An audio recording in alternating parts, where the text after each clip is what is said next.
اعوذ باللہ من الشیطان الرجیم بسم اللہ الرحمن الرحیم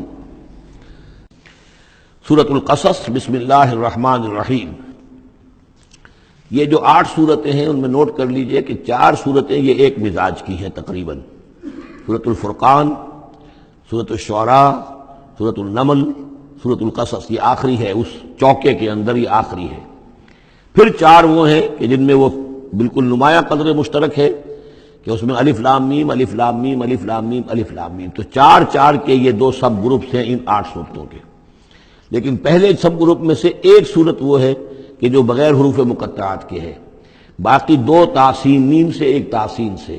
اور ایک نقطہ یہ نوٹ کر لیجئے کہ اکثر و بیشتر صورتیں جو آئی ہیں طٰہٰ، سورہ طٰہٰ جو ہے اس میں توئے آئی ہے شروع میں، اور اس میں بھی اکثر و بیشتر حصہ حضرت موسیٰ علیہ السلام کے واقعات پر مشتمل ہے۔ یہ تاسین میم تاسین، ان میں بھی آپ نے حضرت موسیٰ کا ذکر جو ہے ہر صورت کے اندر موجود ہے۔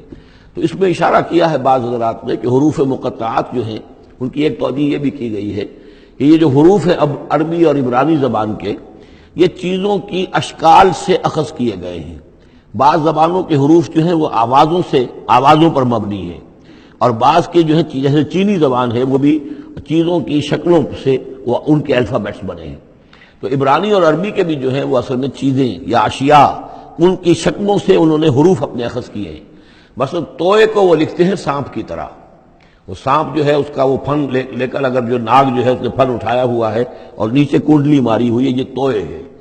تو طا جو ہے وہ گویا کہ سانپ کی علامت ہے، نون جو ہے وہ مچھلی کی علامت ہے۔ نون یوں کر کے اور ایک طرف اس کے نقطہ ڈال دے تو بالکل مچھلی، آپ نے کبھی دیکھا ہوگا تو اکثر و بیشتر جو بھی ڈرائنگز ہوتی ہیں، پینٹنگز ہوتی ہیں، وہ مچھلی کی شکل نون کی ہے، اس لیے ذنون کہا گیا، مچھلی والا۔ اور قرآن مجید میں ایک سورت ہے سورہ نون، جس کا اختتام ہوتا ہے حضرت یونس علیہ السلام کے ذکر پر کہ جو مچھلی کے پیٹ میں جن کو اللہ نے پہنچا دیا تھا۔ تو اس اعتبار سے حروف مقطعات میں سے بعض چیزیں جو ہیں مناسبت والی نظر آتی ہیں۔ تو یہ جو صورتیں ہیں، سورہ شعراء اس میں بڑی تفصیل کے ساتھ آیا ہے۔ سورہ طٰہٰ میں وہ تو میں آپ کو بتا چکا ہوں کہ 8 میں سے 5 رکوع پورے حضرت موسیٰ علیہ السلام کے حالات پر ہیں۔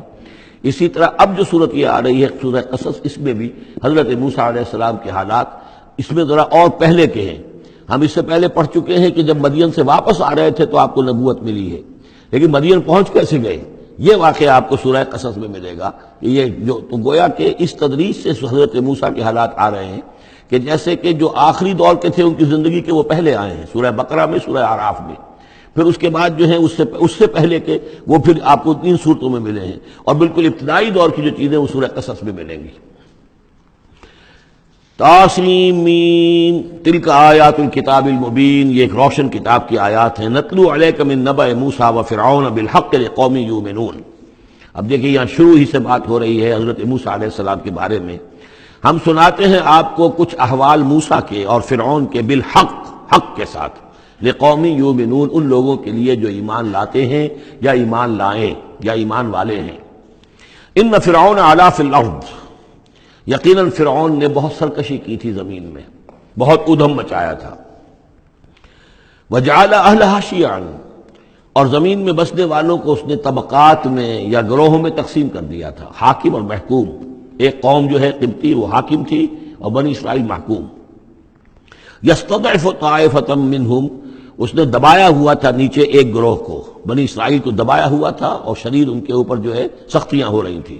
یذبح ابناءہم، ان کے بیٹوں کو ذبح کر دیتا تھا، یستحیی نساءہم، اور زندہ رکھتا تھا ان کی بیویوں کو، ان کی عورتوں کو۔ انہ کان من المفسدین، یقیناً وہ فساد مچانے والوں میں سے تھا۔ وَنُرِيدُ أَن نَّمُنَّ عَلَى الَّذِينَ اسْتُضْعِفُوا، اور ہم نے یہ ارادہ کیا کہ ہم احسان کریں ان پر کہ جو دبا لیے گئے ہیں، جنہیں ستایا جا رہا ہے، دبایا جا رہا ہے، پیسا جا رہا ہے، جن پر ظلم ہو رہا ہے، ہم ان پر احسان فرمائیں۔ فی الارض، زمین میں۔ وَنَجْعَلَهُمْ أَئِمَّةً، اور ہم انہی کو امام بنائیں، اب ان کو دنیا میں طاقت دیں، سربلندی دیں۔ وَنَجْعَلَهُمُ الْوَارِثِينَ، اور انہی کو ہم وارث بنا دیں۔ وَنُمَكِّنَ لَهُمْ فِي الْأَرْضِ، اور ان کو زمین میں تمکن عطا کریں۔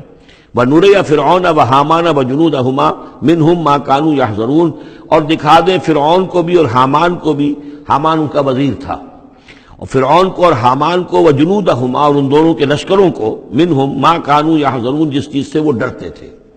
اب ما کانوا یحذرون میں ایک تو کچھ روایات ہیں جو ہماری تفسیری جو روایات ہیں ان میں کثرت سے آ گئی ہیں، اور وہ یہ ہے کہ خواب دیکھا تھا اس نے کہ اسرائیلیوں میں ایک بیٹا پیدا ہوا ہے، فرعون نے خواب دیکھا تھا کہ جو تمہاری مملکت کو برباد کر دے گا، تمہیں قتل کر دے گا۔ اسی خواب کے بعد اس نے، جیسے کہ حضرت مسیح کے بارے میں انجیل میں یہ ہے صراحت کے ساتھ، اور اس کے بعد جو ہے وہ وہاں پہ جو بھی نوزائیدہ بچہ تھا اس کو قتل کرنے کا معاملہ شروع ہو گیا تھا۔ یہی معاملہ کہتے ہیں، لیکن قرآن میں بھی اس کا ذکر نہیں ہے اور تورات میں بھی ذکر نہیں ہے، البتہ تالمود میں اس کا ذکر موجود ہے، اور تالمود سے پھر یہ روایات جو ہیں ہماری تفسیری روایات کے اندر آ گئی ہیں۔ ما کانوا یحزنون کی ایک دوسری توجہ یہ بھی ممکن ہے کہ ہو، واللہ عالم، لیکن ایک دوسری توجہ بھی ہے کہ انہیں یہ اندیشہ ہو گیا تھا کہ یہ قوم جو ہے اب اس تیزی کے ساتھ بڑھ رہی ہے، اس کی تعداد اتنی تیزی سے بڑھ رہی ہے کہ یہ ہمارے لیے خطرہ بن سکتے ہیں۔ بالکل وہ معاملہ ہے جو آج سے کوئی 20 سال پہلے ہوا تھا ہندوستان میں، جو نسل بندی کا معاملہ تھا کہ مسلمانوں کی تعداد اتنی تیزی سے بڑھ رہی تھی کہ ہندوؤں کو یہ اندیشہ ہوا کہ ان کی تعداد جو ہے وہ آبادی اتنی تیزی سے بڑھ رہی ہے کہ ہمارے لیے یہ خطرہ بن جائیں گے، لہذا ان کو روکنے کے لیے وہ نسل بندی اور جبری نسل بندی، پھر اس میں طرح طرح کے طریقے اختیار کیے گئے۔ اسی کی وجہ سے پھر وہاں مسلمانوں نے پہلی مرتبہ کانگریس کے خلاف یعنی انتخابی مارکے کے اندر بغاوت کی تھی، جس کی وجہ سے کہ اندرا گاندھی جو ہار گئی تھی۔ تو یہ معاملہ جو ہے محسوس ہوتا ہے کہ وہاں یہ محسوس کیا جا رہا تھا کہ یہ جس تیزی کے ساتھ ان کی افزائش نسل ہو رہی ہے یہ ہمارے لیے خطرہ بن سکتے ہیں۔ یہ وجہ ہے کہ ان کے بچوں کو جو نرینہ اولاد ہے انہیں قتل کیا جا رہا تھا۔ بہرحال یہ دونوں توجیحات ممکن ہے، واللہ عالم۔ صدق اللہ العظیم۔